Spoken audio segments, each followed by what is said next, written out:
Okay, good morning everyone in New Zealand, dito sa Auckland at sa South Island, sa mga tropa natin dyan. So, today is January 8, time check tayo, 7:30 in the morning. So, umuulan ngayon guys, umuulan dito ngayon sa Auckland, sa East Auckland. So, eto, wala pa kaming pasok dahil holiday pa sila ngayon. Ang pasok namin sa January 11 pa, 3 more days pa ang pahinga. So, gusto niyo ba bagong gupit ba? Wala na, ubus na. So ngayon, ito, salamat pala sa Pioneer Company na nagbigay sa amin ng bagong opportunity. Binigyan kami ng 3 years visa na tinatawag na Work to Resident. Maraming salamat Pioneer Company dito sa Auckland, sa Wiri, Auckland. Maraming salamat po sa inyo. Isa pa dito sa ngayon, nandito kami sa bago naming compound kung saan kasama na namin yung ibang tropa na datihan na sa kumpanya. So, siyam kami dito sa isang compound. Kasi hindi ako makalabas, umuulan kasi. Nandito ako sa loob ng sasakyan ngayon. Kasi winarm up ko nga, siyempre po para maging kondisyon. Anyway, mabalik ako. Ayun nga, sa Monday pa ang simula namin sa trabaho. Okay naman dito sa Auckland, magandang kasi malaking city, baka swertihin pa ng gaano, hindi tulad nung nandun kami sa Nelson. Wala, talo ang biyahe. Totoo, nasa New Zealand ka, pero hindi siya ganun. Hindi naman lahat swerte. Kagaya nga nung ibang tropa dyan, yung mga kwento nila, dati, bago rin sila, hindi rin maganda yung napuntahan nila. So, lumipat sila dito. Yun, tulad din namin, kami, naka-isang taon kami, almost 11 months ako sa Nelson. Hindi naman gaano nag-boom. Siyempre yung mga nakakaalam kung bakit, mahina talaga. Muntik pa nga kaming, buti nga lang nakapag-apply kami at nabisahan. Kung hindi kami nakapag-apply, wala, expire na yung visa ko. Pero bago naman nagkaroon din ng bagong announcement ng New Zealand government, yung mag-e-end ng January 1 na visa,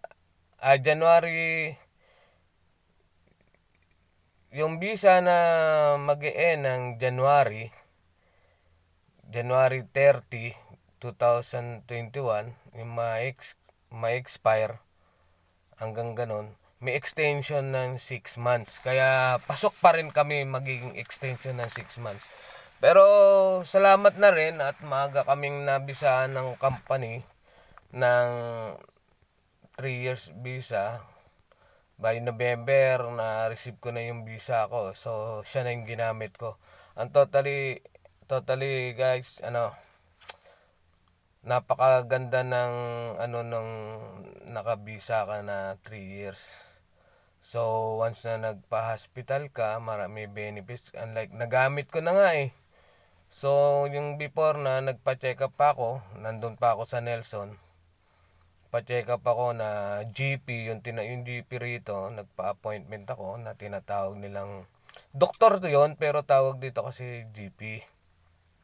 Appointment ako, so nagkaroon ako ng parang 60% discount. Pati sa gamot, yung 3 months na gamot ko, kasi maintenance eh. Libre muna. Kita mo ganun siya bait talaga ng Panginoon, no? Ganun ang dito, na libre.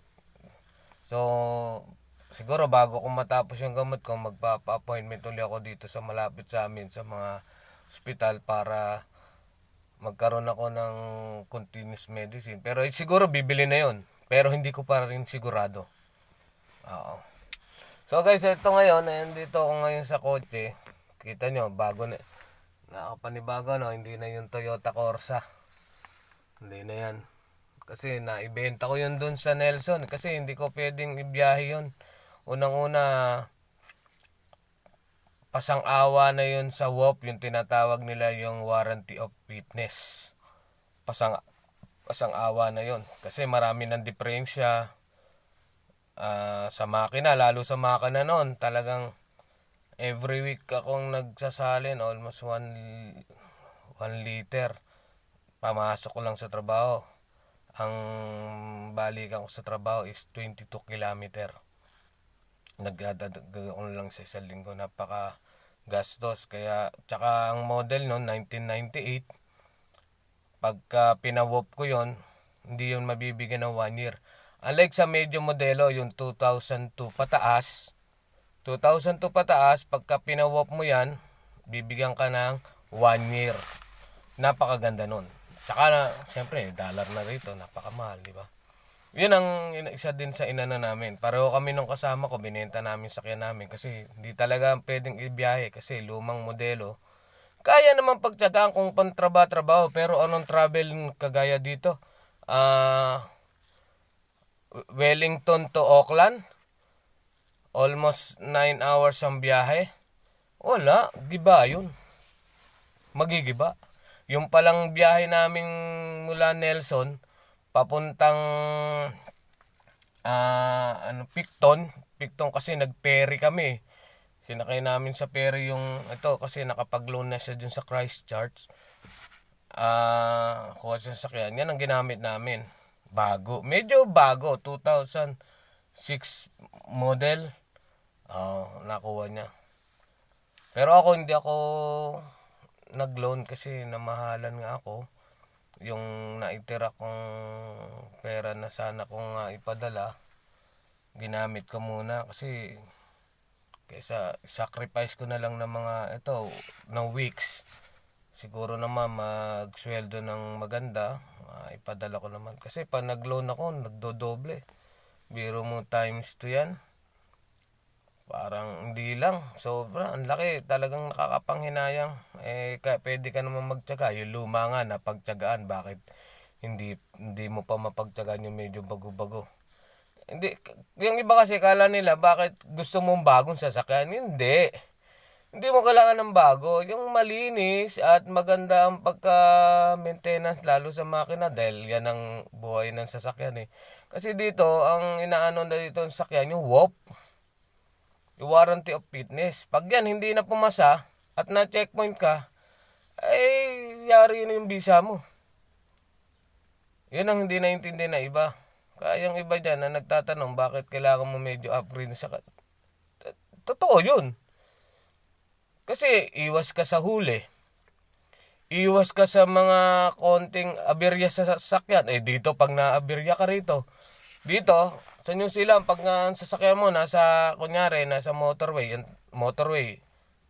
o nagkaroon ng trouble, automatic, ikaw tatawag ng wrecker. Tawag ka wrecker, bayad ka na wrecker. Hindi dito tulad na tatawag ka rescue, kaibigan mo, gagawin yan. Hindi. Automatic dito, wrecker, kasi obstruction ka dun. Ganun kaipit. Kaya dito, guys, yung nakikita mo ibang kababayan natin, kahit na medyo kaya nilang i-afford sa loan, kumukuha sila kasi yun yung aberya. Yung aberya ang iniiwasan talaga. Yun ang mabigat. So, nag-video lang ako ngayong umaga kasi maga ako nagising. Medyo nag-exercise tayo. So, yun lang. Paliwanag ko. Ulitin ko uli. Kamusta dyan sa tropa ko dyan sa Nelson? At dun sa mag-asawa, si Jocelyn at si Dave, sa Motueka, totally yan, pinsan ng misis ko. Dati dyan ako napunta sa kanila pagka sa Saturday, napunta ako sa kanila. Tsaka dyan sa tropa nating iba pa dyan sa parts ng South Island. Kasi ngayon, tong Auckland, North Island ito eh. North Island. Guys, again, salamat sa Pioneer Company sa nagbigay sa amin ng oportunidad na mabigyan kami visa. Siguro sa susunod ko na lang uli na video na mapapanood nyo. Konti explanation lang ito. Ito, ayan, kita nyo, ayan, no.